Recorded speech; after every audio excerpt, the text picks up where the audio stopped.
Di awal tahun 2017, kabar reshuffle kabinet jilid ketiga kembali kencang berhembus. Konstelasi politik nasional terakhir, serta kinerja beberapa menteri yang kurang moncer, membuat isu kocok ulang menteri semakin santer terdengar. Bahkan salah seorang petinggi partai non-koalisi pemerintah, saya nggak mau sebut namanya siapa, mengaku partainya sudah mendapatkan tawaran dari Presiden Jokowi atau orang-orang yang ada di dekat Presiden Jokowi untuk bergabung dalam kabinet. Seberapa benar kabar semilir yang berhembus itu dan seberapa urgensinya sebenarnya Presiden perlu mengocok ulang anggota kabinetnya saat ini? Kami akan membahasnya malam hari ini bersama Mas Ferry Juliantono, Wakil Ketua Umum Partai Gerindra. Selamat malam Mas Ferry, selamat tahun baru. Selamat tahun baru. Kemudian juga ada Bang Masinton Pasaribu, politikus PDI Perjuangan yang hari ini sepatunya oke sekali, harus disorot itu sepatunya. Terima kasih Bang Masinton, selamat tahun baru juga. Ya, selamat tahun baru, Bu. Untuk mengawal diskusi kita supaya lebih kelihatan intelek malam hari ini ada Mas Jayadi Hanan, rekan saya, akademisi ilmu politik dari Universitas Paramadina dan juga Direktur Eksekutif SMRC. Selamat malam Mas Jayadi, selamat tahun baru juga. Sebelum kita akan mulai dialog malam hari ini, saya akan minta konfirmasinya dari kedua beliau-beliau ini dan minta analisanya dari Mas Jayadi. Kita saksikan dulu info pengantar berikut ini. Assalamualaikum. Berbagai peristiwa dan peta politik di akhir tahun 2016 yang cenderung gaduh membuat isu kocok ulang kabinet jilid ketiga kembali mengemuka. Dua aksi massa besar, 4/11 dan 2/12, menjadi salah satu pemicu perubahan konstelasi politik mutakhir. Seperti dilansir dari Detikcom, pengamat politik Arindur Cahyo menganggap partai-partai pendukung tidak memberikan kontribusi untuk meredam demonstrasi tersebut. Bahkan menurutnya, ada kesan aksi tersebut dibiarkan. Hal ini membuat Presiden Jokowi harus bekerja keras melakukan safari politik ke berbagai pihak untuk meredam panasnya situasi politik. Jokowi hendak memastikan bahwa semua pihak punya komitmen teguh untuk menjaga kebinekaan Indonesia. Sikap partai-partai pendukung pemerintah ini pun berbeda dengan Partai Gerindra. Ketua Umumnya Prabowo Subianto belakangan justru membangun komunikasi intensif dengan Presiden Jokowi. Padahal sejak awal koalisi terbentuk, Gerindra selalu menempatkan diri sebagai oposisi. Kedekatan Jokowi dengan Prabowo ini memunculkan spekulasi akan bergabungnya Gerindra dalam koalisi partai pendukung pemerintah. Bahkan Wakil Ketua Umum Partai Gerindra Arief Puyono seperti dikutip sebuah media online membenarkan adanya tawaran jatah menteri untuk Gerindra. Dalam keterangannya, Arief menyebutkan Gerindra ditawari 4 posisi menteri di pemerintahan Jokowi, yaitu Menko Polhukam, Menteri Pertanian, Menteri Tenaga Kerja, dan Kepala Staf Kepresidenan. Tidak hanya bagian dari konsolidasi politik, kocok ulang kabinet juga dipicu oleh kinerja menteri. Sejumlah menteri santer akan diganti karena kinerjanya kurang moncer.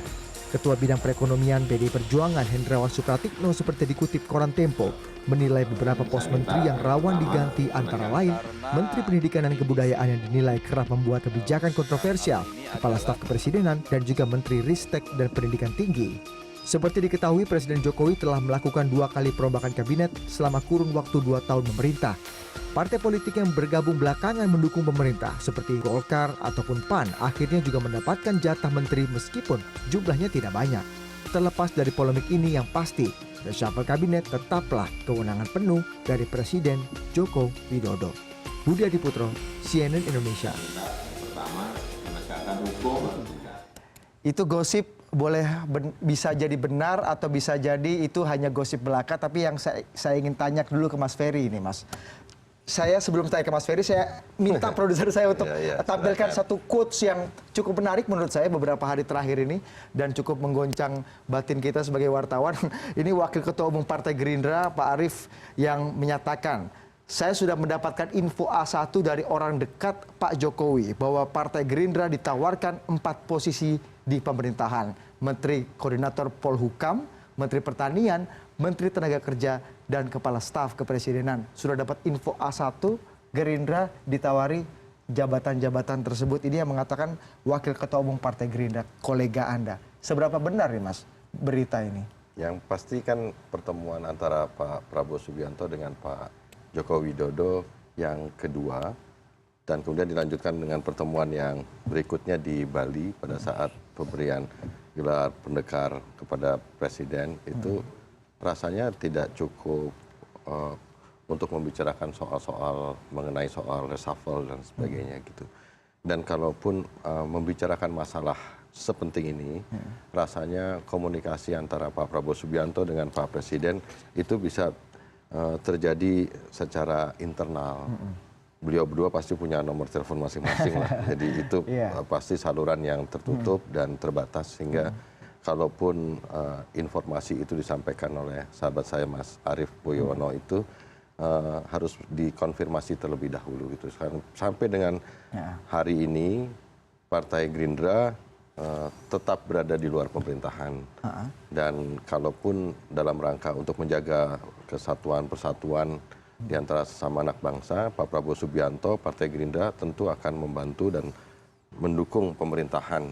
Tapi kan mendukung dan membantu pemerintahan tidak harus berada di dalam pemerintahan, di luar pemerintahan pun ada. Di DPP sendiri belum pernah dibahas sama sekali bahwa ada kabar-kabar atau ada ajakan-ajakan menarik gitu dari pemerintah. Belum. Dan kalaupun itu terjadi tentu berarti masih lama ini reshuffle-nya karena itu belum disampaikan secara serius juga dari presiden. Misalkan betul ada reshuffle kabinet, harusnya kan reshuffle-nya 2 minggu yang akan datang misalkan kan 2 minggu sebelumnya pasti presiden tentu membutuhkan masukan, pembicaraan yang khusus. Kalaupun misalkan tadi apa yang disampaikan oleh teman-teman mengenai kemungkinan Gerindra diajak, itu kan pasti ada pembicaraan. Sampai sekarang belum ada. Ada nggak dengar-dengar suara-suara burung berkicau di kantor Gerindra gitu yang mengantarkan berita-berita bahwa ada ajakan-ajakan seperti itu gitu Mas Ferry? Masa Mas Arief aja punya komentar seperti itu, masa Mas Ferry nggak pernah dengar sama sekali gitu? Itulah hebatnya Mas Arief. Jadi, tapi saya sendiri berpendapat Partai Gerindra sebaiknya tetap berada di luar pemerintahan. Sekarang karena apa? Karena rakyat, masyarakat secara umum dan kondisi ekonomi politik juga membutuhkan kehadiran kekuatan yang menjaga check and balances itu terjadi. Karena akan jauh lebih baik kalau ada kekuatan politik yang tetap berada di luar untuk membenarkan, membetulkan kalau pemerintahan berada di luar rel dan lain sebagainya. Dan apalagi ini situasinya kan 4-11, 2-12, kemudian 4-12 dan lain-lain itu juga sedikit banyaknya membawa pengaruh. Kok 4-12 nengok ke Bang Masinton? Karena PDIP nggak ikut. Nah, itu membawa pengaruh terhadap dinamika yang terjadi di elit gitu. Tapi apa yang terjadi sekarang juga ada dinamika yang terjadi di masyarakat. Gesturnya Pak, kalau di bawah kemudian dinamikanya juga terjadi, di atas juga terjadi, termasuk keakraban yang semakin akrab antara Pak Presiden Jokowi dengan Pak Prabowo. Ada gestur-gestur yang Anda baca nggak dari Pak Prabowo terkait dengan dinamika Pak Prabowo politik pasti akan ikut garisnya rakyat. Ikut garisnya rakyat dan itu akan tercermin karena sekarang kita harus belajar sebagai elit nih, kita kan katakan elit lah, sebagai pimpinan partai, pengamat, kelas menengah segala macam tuh elit masyarakat itu harus pandai membaca situasi yang terjadi di bawah sekarang. Indonesia ini diam-diam itu punya karakteristik yang berbeda dengan masyarakat yang lain di bangsa-bangsa di seluruh dunia. Orangnya ramah tamah, senyum di mana-mana, tetapi juga bisa ngamuk. Bisa ngamuk. Jadi saya ada buku Revolt in Paradise itu Ketut Tantri menyatakan dalam tulisan di buku itu bahwa di balik kesabaran, keramah tamahan bangsa rakyat ini, tapi mereka juga punya batas kesabaran. Nah, kita elit ini yang harus sekarang punya kebijaksanaan, punya empati terhadap apa yang terjadi di bawah. Nah, pandangan saya memang sebaiknya Partai Gerindra tetap berada di luar pemerintahan. Meskipun dari datanya Mas Jayadi Hanan, 75% masyarakat Indonesia puas atas kinerja. Kalau tidak salah 70%, apa 60%? 69% masyarakat Indonesia puas dengan kinerja Presiden Jokowi. Kita tunda dulu dialognya, kita akan lanjutkan usaha jeda berikut ini.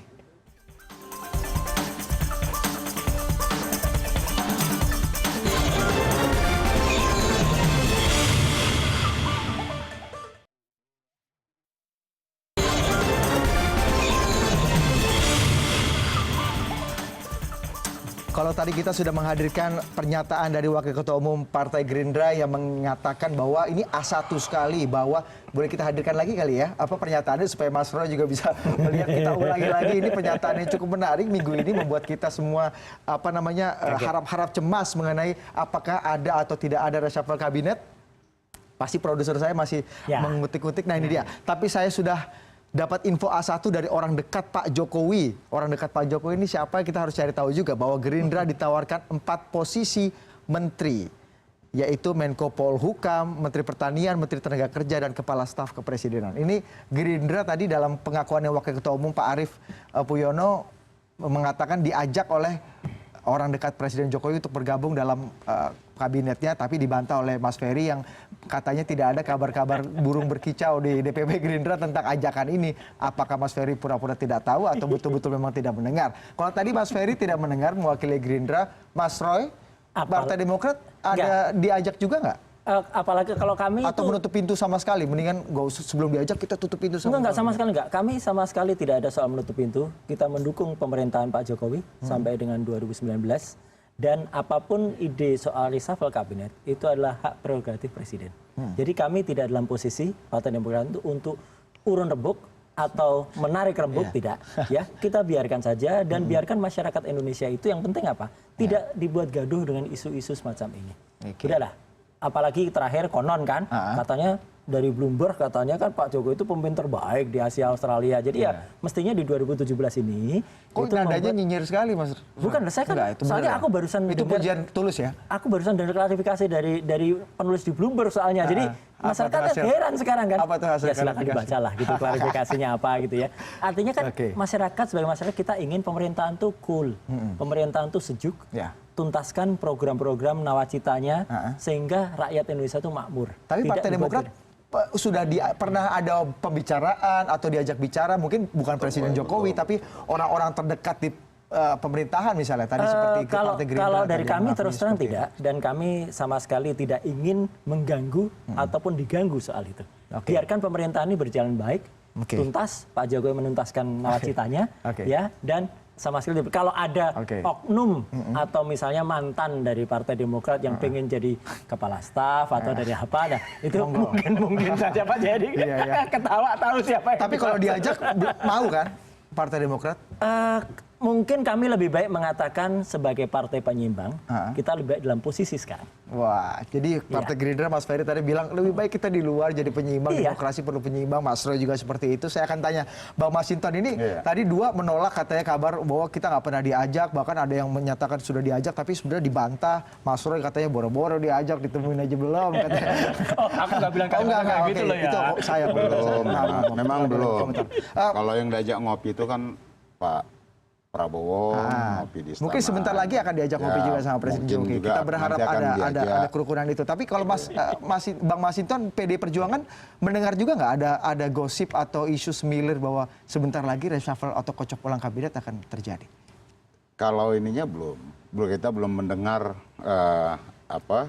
ada isu reshuffle ini. Tapi kita baru mendengar rumors-rumorsnya saja, semilirnya juga, semilir beritanya aja yang baru kita dengar. Nah, tentu sebagai partai pengusung, kami terus-menerus melakukan membuat matrikulasi dan tabulasi kinerja masing-masing kementerian dalam membantu tugas-tugas presiden mewujudkan 9 program yang disebut nawacita itu. Nah, tentu dalam beberapa catatan kami tadi juga sudah disebutkan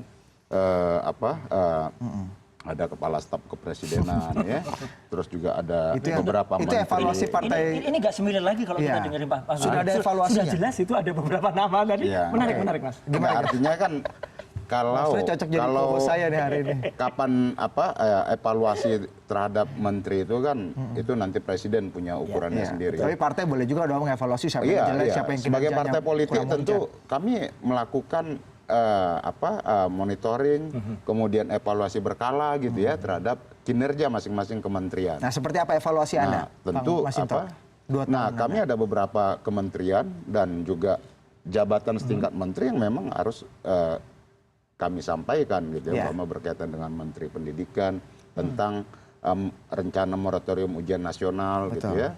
Terus juga ada kepala staf kepresidenan yang kami anggap belum optimal untuk melakukan membantu tugas-tugas presiden dalam melakukan komunikasi di luar institusi kelembagaan negara gitu ya. Misalnya apa nih Bang? Ini jangan pakai bahasa bersayap gitu supaya kita lebih mengerti apa kegagalannya itu di mana gitu. Ya, dalam kalau komunikasi itu, komunikasi kan negara ini bukan hanya dikelola dalam satu instrumen pemerintahan negara gitu, tapi elemen-elemen masyarakat itu kan banyak, baik itu tokoh-tokoh masyarakat, institusi-institusi sosial keagamaan di masyarakat dan lain-lain. Nah ini kan perlu dibangun komunikasi ini, harus ada yang melakukan.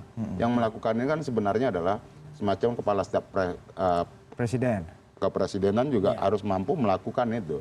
Jadi PDIP nggak pernah diajak ngomong lah ya sama kepala staf presiden. Enggak, ini bukan persoalan. Ya dia sering ngajak ngomong kalau itu. Bahkan ngomong dengan saya juga sering. Gitu. Tapi kan ini kita coba menilai kinerja gitu ya. Apalagi Bang, Menteri Pendidikan Kebudayaan tadi Anda anggap gagal karena banyak kontroversinya.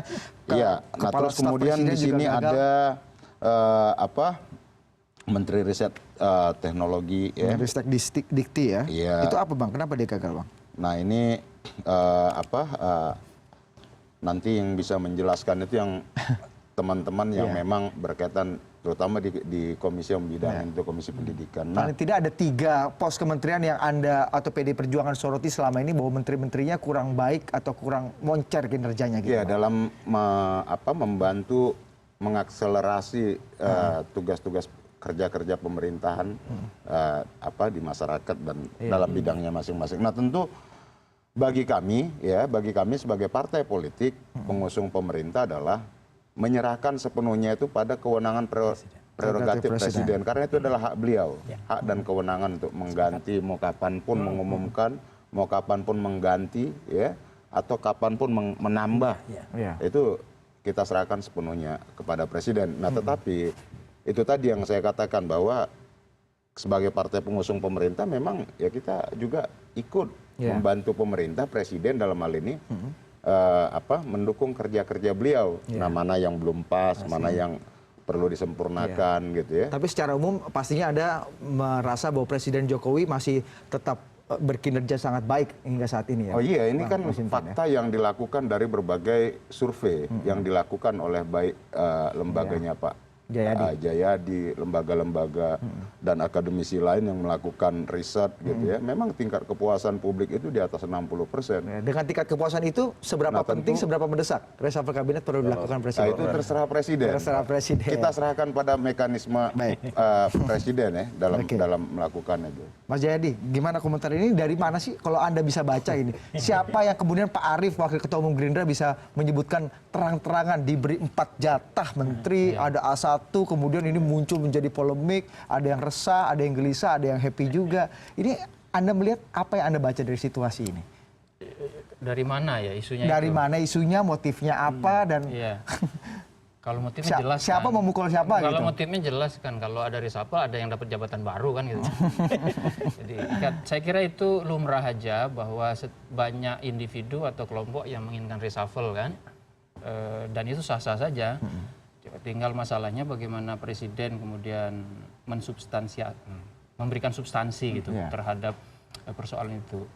Dan tadi kita semua sepakat bahwa reshuffle adalah hak prerogatif presiden. Artinya sebenarnya secara normatif presiden boleh kapan saja itu melakukan gitu, terserah gitu. Cuman tentu presiden kan bukanlah orang atau lembaga yang dengan semena-mena bisa melakukan itu karena ada alasan-alasan objektif maupun subjektif yang harus dia sampaikan kepada publik, begitu.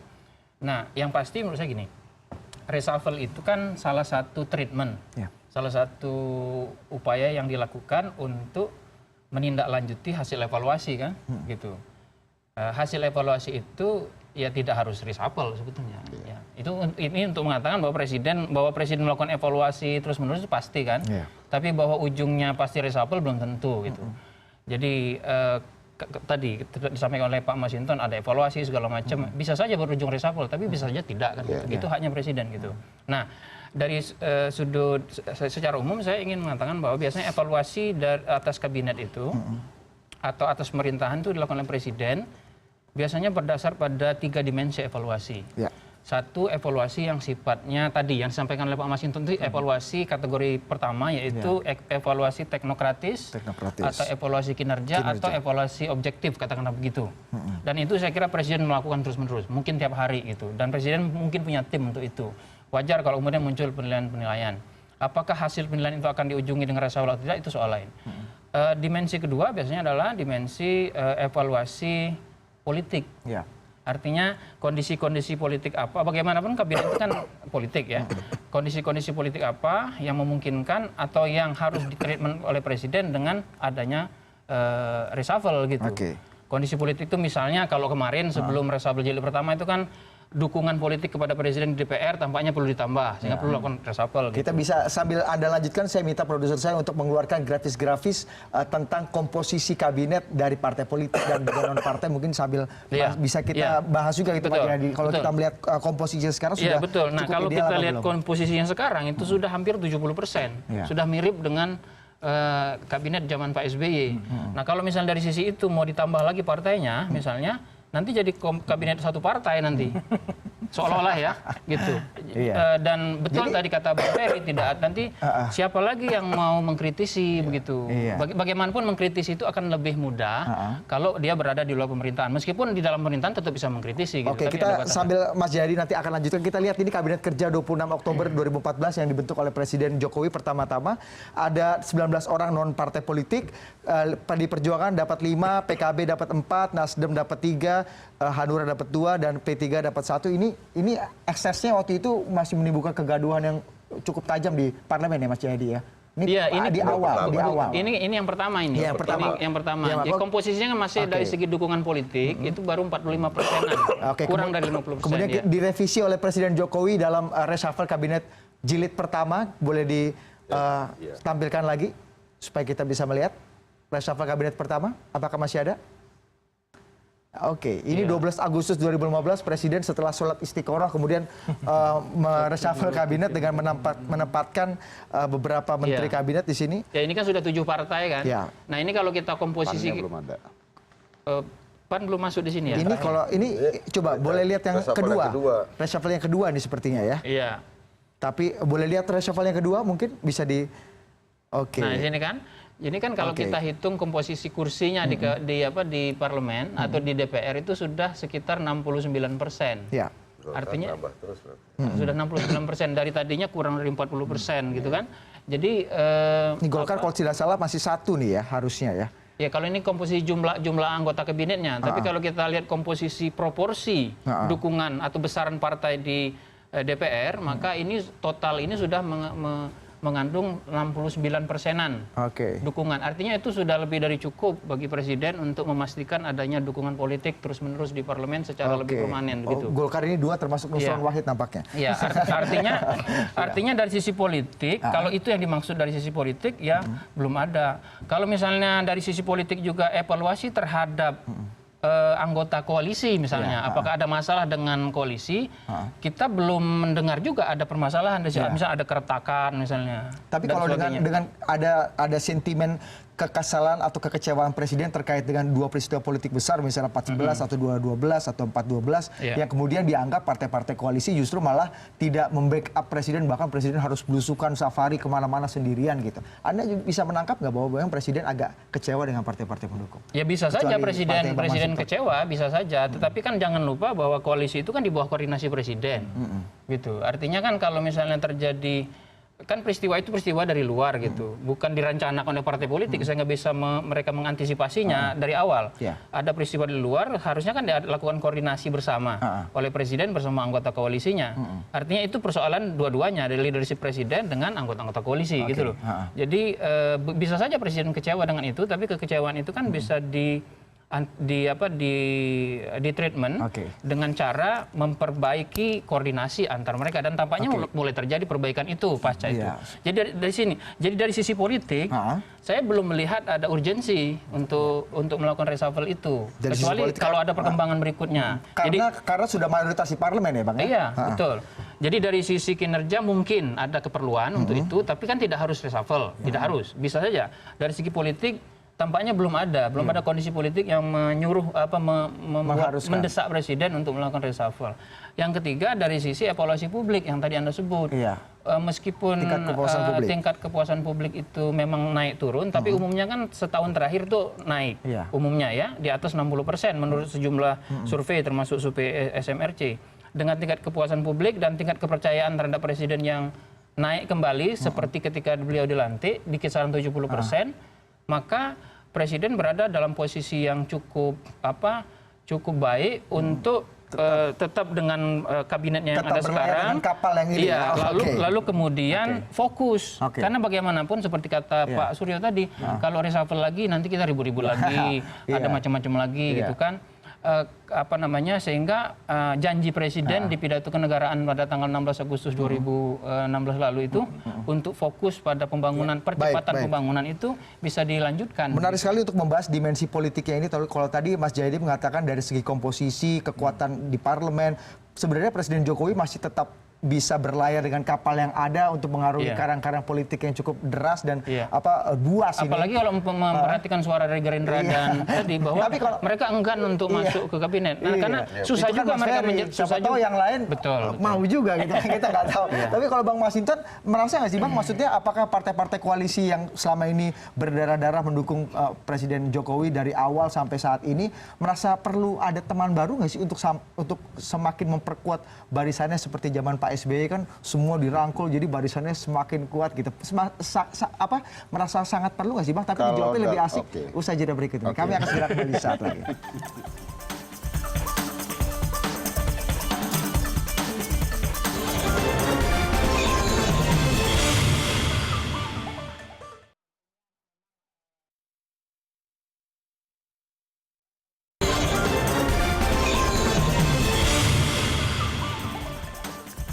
Kita kembali lanjutkan dialog. Saya akan tanya ke Bang Masinton sebagai partai koalisi yang berdarah-darah mendukung Presiden Jokowi selama ini diserang kanan kiri, PDI Perjuangan tetap membela meskipun ada kritik-kritik juga dari dalam. Merasa sangat perlu nggak sih Bang Masinton kalau memang ada teman baru lagi misalnya Mas Roy bergabung atau Bang Ferry dan kawan-kawan bergabung supaya koalisinya lebih solid sehingga bisa menatap 2019 lebih mantap lagi gitu. Perspektif ideologi PDI Perjuangan ini gotong royong. Kami sadar betul bahwa membangun bangsa ini tidak bisa dilakukan sendiri-sendiri. Tapi dia harus melibatkan banyak elemen. Baik itu di partai politik maupun di organisasi-organisasi masyarakat.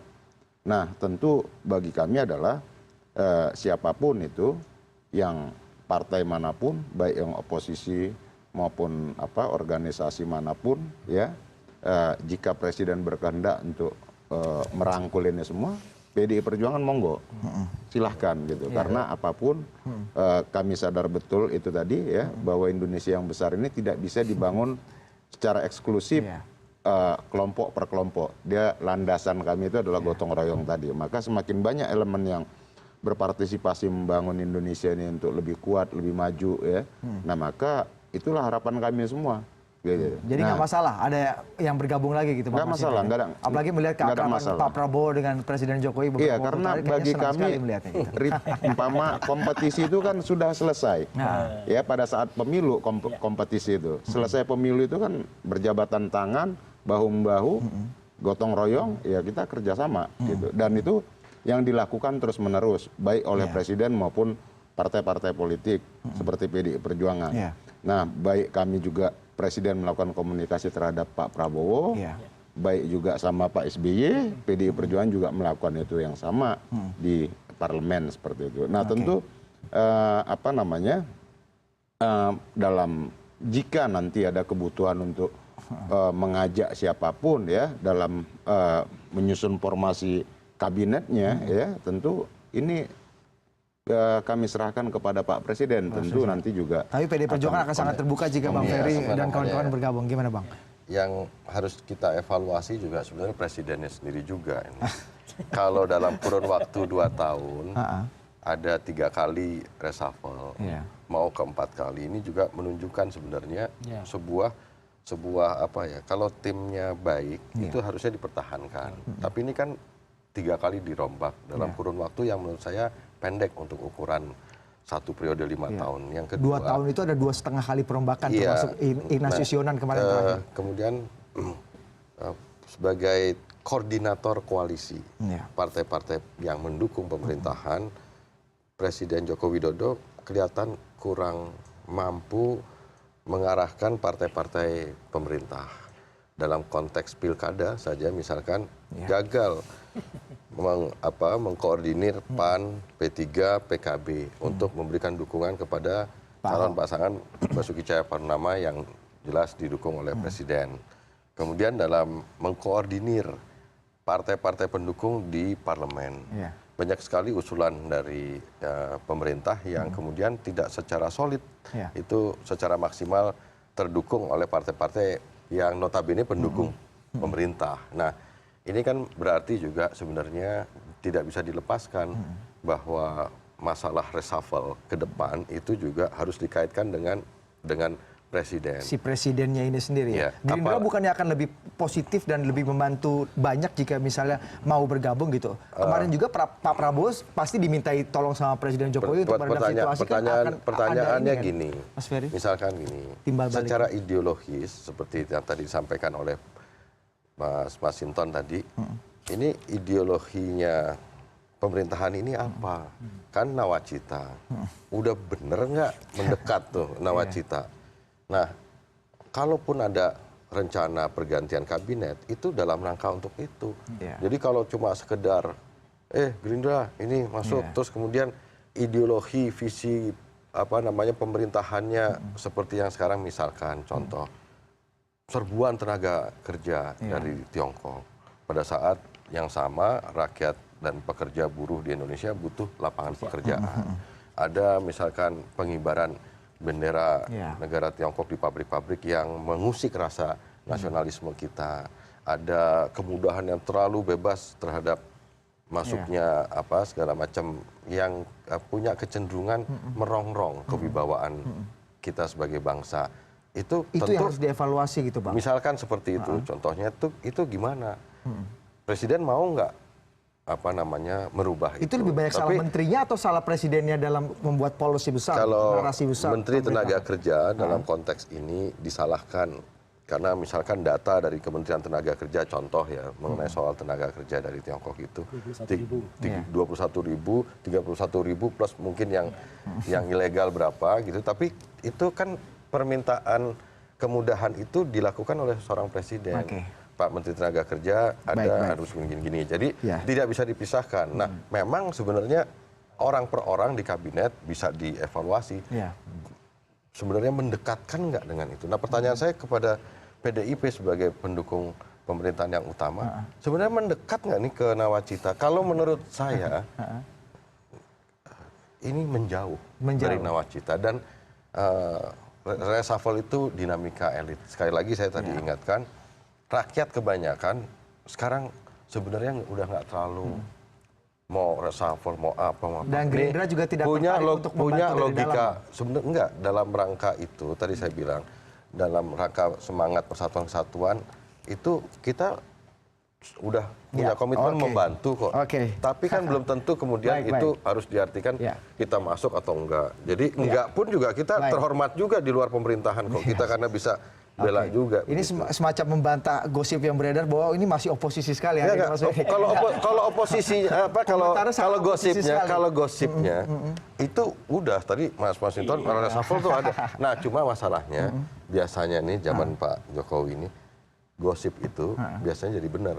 Nah, itu. Mas Roy, ini bagus juga tadi Mas Ferry mengatakan bahwa sebenarnya secara komposisi di parlemen udah cukup kuat ya kan. Kemudian kenapa presidennya masih terlihat tidak begitu percaya diri? Jadi saya justru kasihan kepada presiden kita Pak Jokowi bahwa beliau kurang pede gitu ya, kurang percaya diri. Sejak awal kan beliau mengatakan bahwa ini kabinet second kabinet ya, artinya kabinet kerja gitu ya, bahkan sempat dikatakan orang-orangnya adalah orang-orang yang non partisan. Kenyataannya justru sekarang makin lama makin banyak persentasenya, tadi dihitung Pak Jayadi. Jadi akibatnya apa? Rakyat yang mungkin tadinya sangat percaya kepada presiden kita itu kemudian jadi berpikir ya menurun kepercayaan lo, ini kok makin banyak lagi orang-orang partai yang mungkin ya dengan segala hormat saya, misalnya ada nama Menteri Pendidikan waktu itu yang sekarang kebetulan maju di DKI satu, ya, yang dipandang sebenarnya tidak ada salah ya oleh masyarakat. Tapi kok tiba-tiba kok malah diganti? Gitu. Dan sekarang yang mau diganti ada isu di reshuffle. Ini kan menjadi kurang enak. Kasihan terhadap presiden. Ya, artinya kalau kami dari Partai Demokrat tuh ingin agar presiden tuh fokus lah pada kerjanya, pada tupoksinya. Saya pun mengatakan begitu. Isu yang tadi disampaikan yang gencar akhir-akhir ini soal TKA ilegal, ya itu memang harus diselesaikan karena itu benar nyata di masyarakat. Ya, dan kita lihat Pak Hanif Dakiri juga bahkan sempat marah-marah, malah diterangkan he is a minister gitu ya kepada itu kan kasihan juga. Artinya kebijakan di atas mungkin tidak sinkron dengan yang ada di bawah. Kasihan menterinya. Jadi Anda merasa memang Partai Demokrat meskipun di luar dan tidak punya kewenangan apa-apa untuk kita menjaga republik ini. Tapi memang Anda merasa memang ini perlu sekali ada evaluasi yang mendalam. Ada evaluasi, tapi belum tentu harus ada reshuffle yang berkali-kali seperti ini. Karena kita sayang republik ini. Jangan sampai republik ini gaduh-gaduh. Padahal sebenarnya sudah ada hal-hal yang membuat elektabilitas, bukan elektabilitas ya kepopuleran Pak Jokowi itu juga semakin tinggi gitu kan. Pak SBY juga dalam satu periode dulu sempat 2 atau 3 kali melakukan reshuffle. Iya, tapi kan itu ada alasan yang clear ya. Ada alasan yang clear dan Pak SBY itu benar-benar melihat persentase. Ya, dan tidak pernah ada perubahan kalau misalnya tadinya dari partai A, ya kemudian dari partai A juga. Tidak ada yang dikurangi tidak gitu dikurangi dan tidak menimbulkan kegaduhan baru betul, gitu. Dan tidak semudah itu loh. Misalnya seorang presiden itu kemudian mengganti begitu saja. Karena kita punya Undang-Undang Nomor 39 tahun 2008 tentang Kementerian Negara. Komposisinya itu sudah ada. Maka kita pernah lihat ada seorang menteri yang menambah nomenklatur, ya, yang kemudian jadi rame sama menteri yang sekarang dikembalikan lagi nomenklaturnya. Bahkan ada beberapa lembaga baru yang nanti akan dibuat untuk setingkat menteri seperti apa untuk Pancasila dan sebagainya. Ini kan menjadi kemudian masyarakat jadi bertanya gitu loh. Dan saya setuju komentar tadi ya bahwa itu tidak dipikir oleh masyarakat. Yang penting masyarakat tuh bisa dapat pangan, bisa dapat papan, bisa dapat hal ya kalau orang daerah biasanya begitu. Yang real-real aja yang gitu. Yang real-real aja lah gitu. Harga murah. Jadi gimana? Gini ya supaya lebih fair kepada presiden. Nah, kita harus telusuri kan tadi awalnya isu reshuffle ini dari mana kan gitu. Dari mana sih? Kalau isu reshuffle memang dari istana ya kita harus mengatakan presidennya langsung kan. Tapi kan jangan-jangan isunya bukan dari istana. Kalau secara resmi presiden mengatakan tidak ada kan? Sudah dibantah oleh presiden. 2009 presiden sudah membantah. Iya membantah juga Pak Johan Budi ya. PDIP udah sorong-sorong nama. Ya itu, nah itu maksud saya. Itu gimana partai pendukung pemerintah? PDI Perjuangan itu tidak menyorong nama. Ada saya sebagai begini nih, sebagai partai politik, itulah yang membedakan partai politik dengan dengan rumah makan gitu ya. Kalau partai politik, tujuan partai politik itu adalah dia menciptakan kader-kader. Ya. Diminta atau tidak diminta, tugas partai politik menyiapkan. Jadi bukan kami menyiapkan nama ini untuk jadi menteri. Itu tindakan preventif gitu ya. Kalau diminta pasti langsung siap. Jadi sekali lagi untung ruginya apa nih Mas Jayadi? Dengan komposisi sekarang, apa akselerasi kalau kata Mas Ferry tadi semakin jauh dari cita-cita presiden, komposisi di partai sudah cukup lengkap, tapi banyak juga kinerjanya yang kurang moncer. Nih untung ruginya secara politik, secara kepresidenan apa? Untung rugi kalau reshuffle? Ya. Pertama gini. Kalau reshuffle dan kalau tidak reshuffle? Kalau reshuffle ya begini nih timbul macam-macam diskusi segala macam kan, dan belum tentu juga jadi kan gitu. Meskipun kata Bang Ferry mungkin biasanya jadi, gitu. Tapi itu kan belum tentu juga. Saya kira gini ya. Jadi bahwa evaluasi perlu itu benar ya, dan sekali lagi itu tidak harus berujung reshuffle. Nah, tadi sudah saya katakan dari sisi evaluasi politik, evaluasi kinerja teknokratik objektif dan evaluasi publik, tampaknya belum ada keperluan untuk melakukan reshuffle itu saat ini. Dan saya kira itu kan klop dengan apa yang dinyatakan oleh presiden. Akan lebih menguntungkan nggak kalau mengajak Gerindra ke dalam secara macam-macam nih? Bagi presiden mungkin kurang menguntungkan. Karena ada orang kayak Mas Ferry gitu. Bukan dari sisi itunya. Bahwa presiden akan dinilai terlalu banyak mengakomodasi. Terlalu banyak mengakomodasi. Tetapi bagi Gerindra, bagi Bang Ferry dan kawan-kawan belum tentu menguntungkan juga. Karena mereka kan katanya oposisi. Untuk image partai sendiri akan kan. Dan bagi demokrasi, bagi pemerintah Indonesia akan lebih baik kalau ada yang berada di luar pemerintahan, kemudian berada di dalam pemerintahan, gitu. Gantian gitu. Dan sama-sama mulia kok gitu. Sama-sama mulia. Mas Ferry terakhir untuk menutup diskusi kita. Ekonomi politik ini menjelang krisis. Presiden harus dikelilingi kabinet pembantunya yang ngomong apa adanya. Pahit sekalian daripada dia dikelilingi oleh penjilat-penjilat yang kemudian memberi masukan yang salah. Outputnya beberapa kejadian belakangan ini memperlihatkan mendapatkan masukan Anda yang salah melihat itu, terus. Anda melihat itu ya? Dan harus orang yang memang ya pahit, dan Pak Presiden dia kalau memang punya niat untuk merombak kabinet, dia harus punya kebesaran hati menerima masukan dari lingkungan pembantu-pembantunya yang pahit sekalian demi rakyat. Termasuk oposisi seperti Anda. Apapun, Harus pokoknya terima. siapapun gitu. Jadi Oke. partai Tapi kalau manapun. Partai Gerindra kalau diajak oleh Presiden, kalau seperti benar tadi isunya bahwa ditawari 4 menteri itu, oke, yes Saya or no, Mas? belum tahu isunya, tapi saya menyatakan malam ini Gerindra tetap berada di luar pemerintahan. Oke. Sebelum ke Mas Bang Mas itu, Mas Roy terakhir. Ya, saya kira kami Singkat sepakat ya kalau jelas ketua umum kami Pak SBY selalu menegaskan bahwa Partai Demokrat itu adalah partai penyeimbang. Ya. Jadi dan itu perlu, setuju sekali kata Pak Jayadi. Jadi memang harus ada dan sama-sama posisinya baik kok. Ya. Di dalam maupun di luar. Dan kami kali ini memilih untuk di luar pemerintahan dan bahkan kami mendukung pemerintahan Pak Jokowi ini sampai 2019 gitu loh. Karena apa? Kita ada banyak dan satu lagi, jangan lupa bahwa kita mungkin belum tahu hari-hari ke depan ketika nanti Amerika itu sudah memiliki presiden baru, Donald Trump, yang kita tahu ucapan tweetnya barusan ini ucapan tahun barunya aja sangat nyinyir gitu ya. Dia mengucapkan terima kasih dari Rosuryo kali. bahkan kepada para lawan-lawan politiknya. Itu kan mengejek yang luar biasa gitu ya. Dan itu kan Baik. nanti kebijakannya belum tentu menguntungkan juga Indonesia. Pak Jokowi, mohon pikirkanlah bangsa ini, Indonesia yang sangat besar ini untuk ke depan lebih baik. Urusan remeh-temeh kayak gini sebaiknya tinggalkanlah, lebih baik pikirkan rakyat, pikirkan Indonesia masa depan. Jadi tidak hanya akomodasi politik, tapi kondisi geopolitik yang berbahaya ke depan, tantangannya juga perlu dipikirkan oleh Presiden. Bang Masinton ini semakin jauh dari cita-cita Presiden nggak sih? Yang dulu katanya, saya ingat banget, saya ingat sekali, saya dulu ikut kampanye Presiden menjadi wartawan yang meliput. Presiden mengatakan bahwa kita akan membuat kabinet yang ramping. Faktanya ini lebih gemuk dari orang obesitas ini kabinetnya. Anda melihat ini semakin jauh apa enggak? Dan seberapa Sosial penting? media makanya. Iya, tentu. Terakhir, singkat saja Bang Masinton.